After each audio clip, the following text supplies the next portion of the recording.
Hello everyone, this is Static and I am Fanatic to bring you guys another Minecraft video.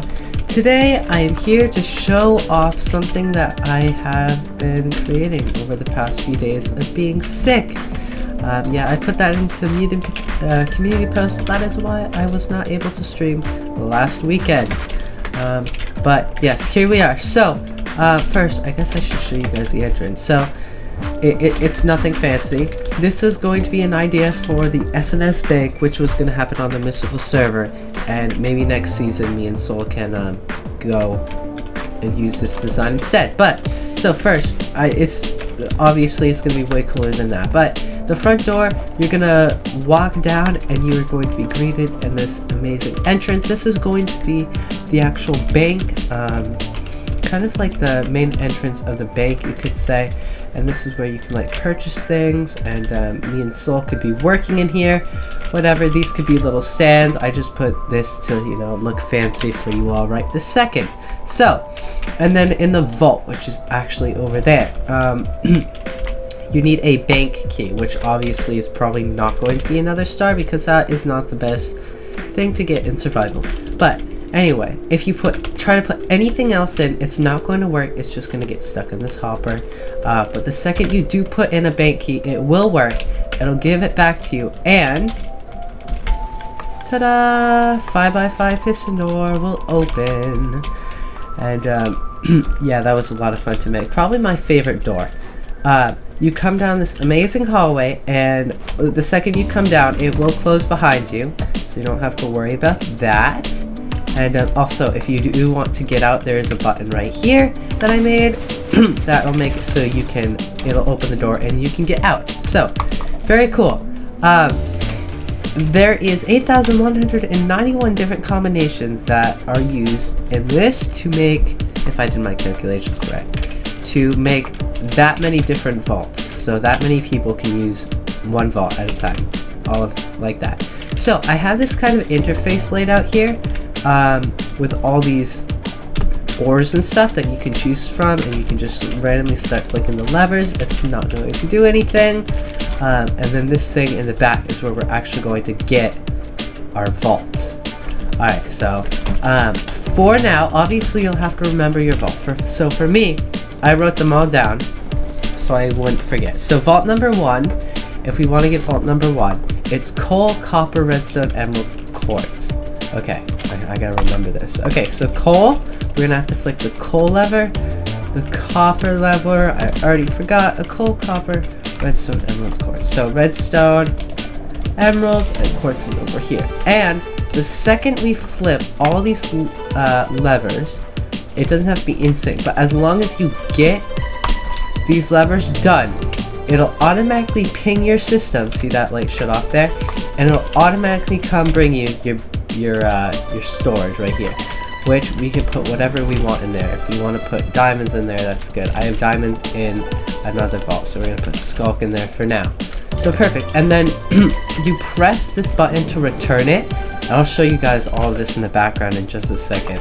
And then when this light flips back on, saying that it's back in storage, you are able to then unflip your levers, so the next person who comes in and tries to use this won't know, you know, your combination and gets access to your vault. So, okay, let's check out vault number 2 now. Iron, copper, redstone. We're doing it by threes. Iron, copper, redstone.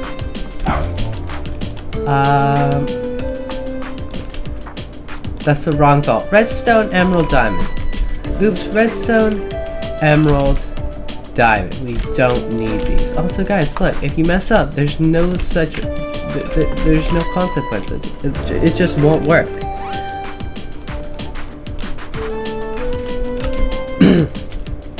Iron, copper, redstone.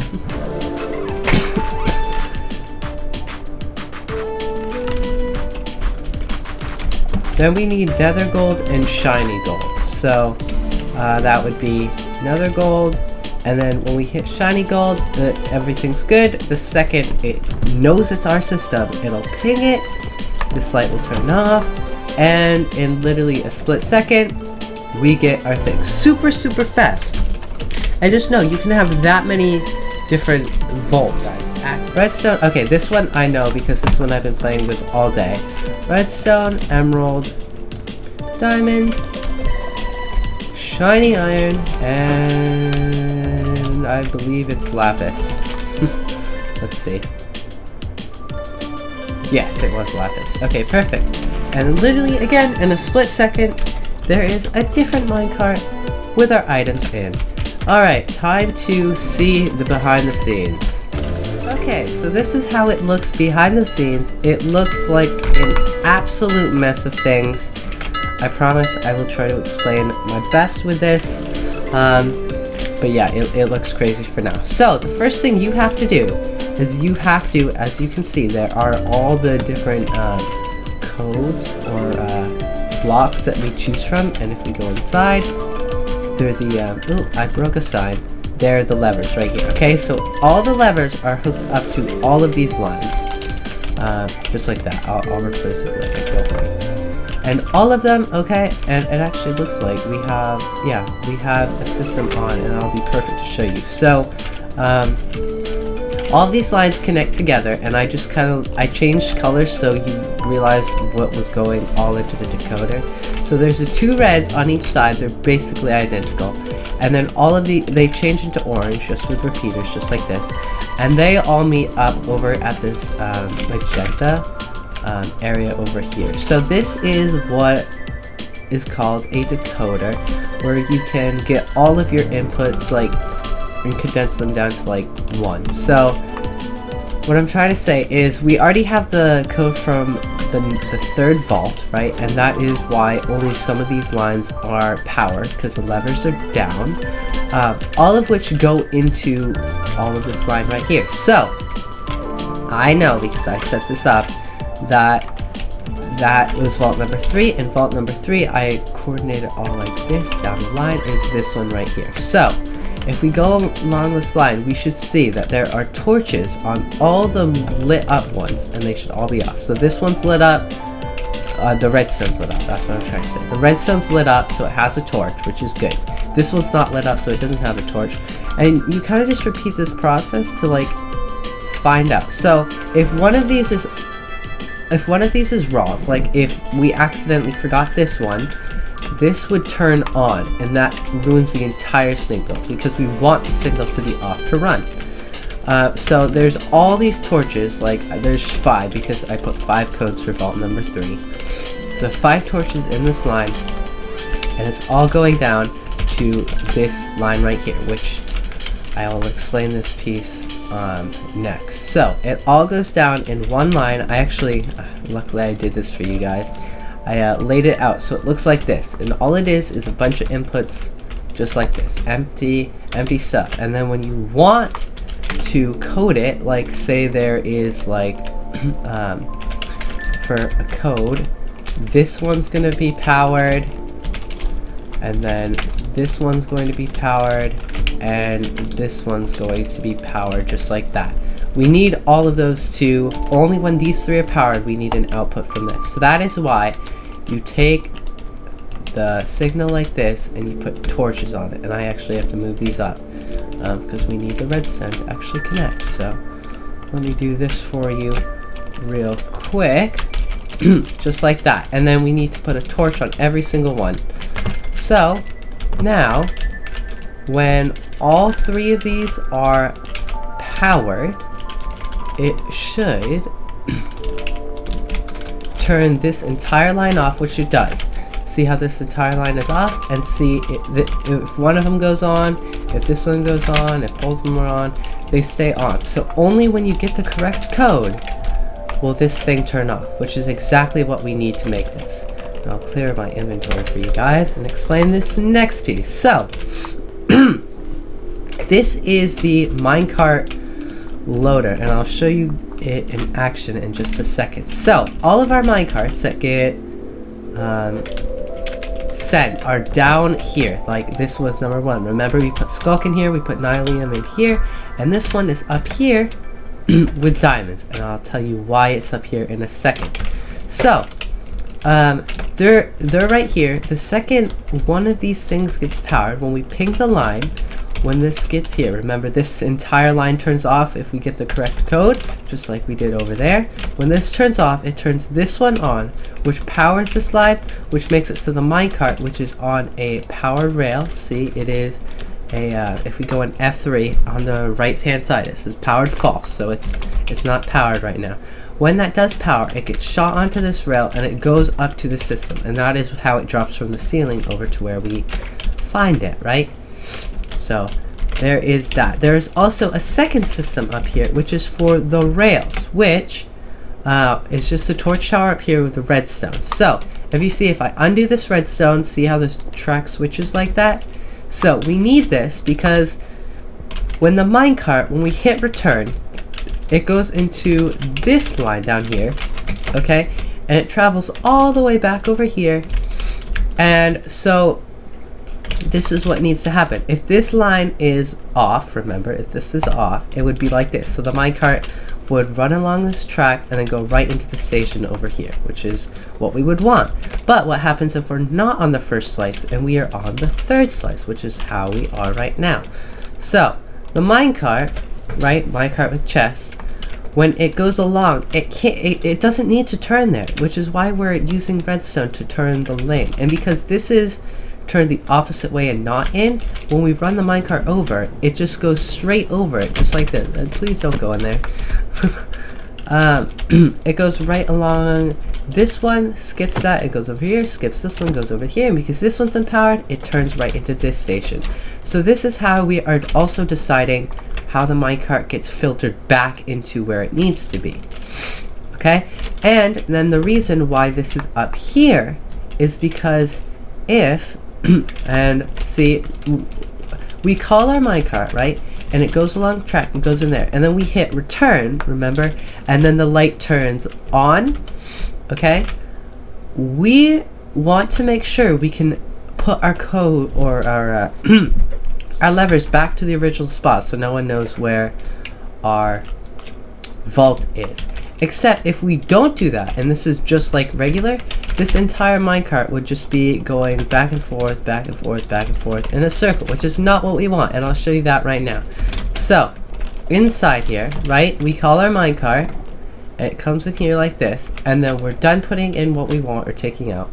We hit return, and this minecart will go along its track, right, just like this. It'll go in where it needs to. It'll just go back out, and then all the way back in. And if we're shutting off our thing while it's coming up, that's not going to be good because it'll still be here for other people to see. So you might be thinking, what happens if we turn it off now? Well, that's a problem. Because it's not the right combination, this minecart just gets filtered all the way out to the end. It just goes all the way and in the last slot, which is not even close to what we want. Like, not even close. So, that is why we keep it up on top of there.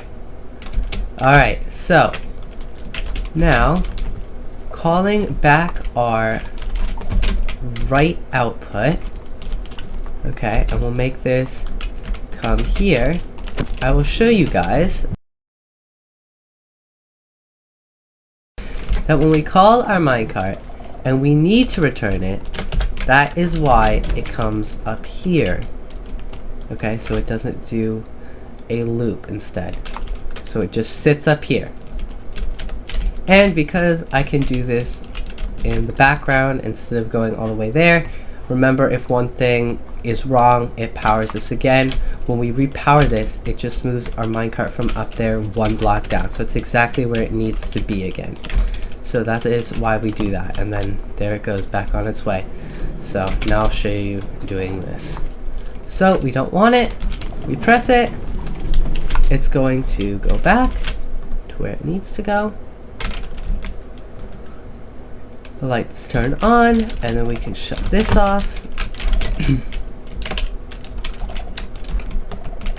Just like so. And there you go. Our minecart is all back into where it needs to be, stored exactly where it's supposed to be, and ready for the next person. Also, Another feature, so I know you guys like this cool amazing door, because who doesn't like this cool amazing door? You know how I mentioned you can open this door, right? So, again, in this room, the door will automatically close.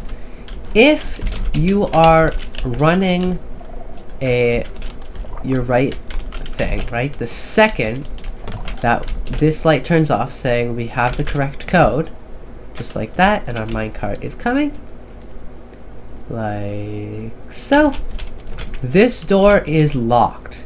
No matter what you do, this door cannot be opened, which is good, because then over here we can even put in our bank key.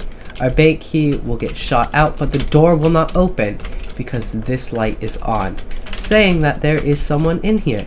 Until, of course, this gets shot back into the system, and when that light kicks back on,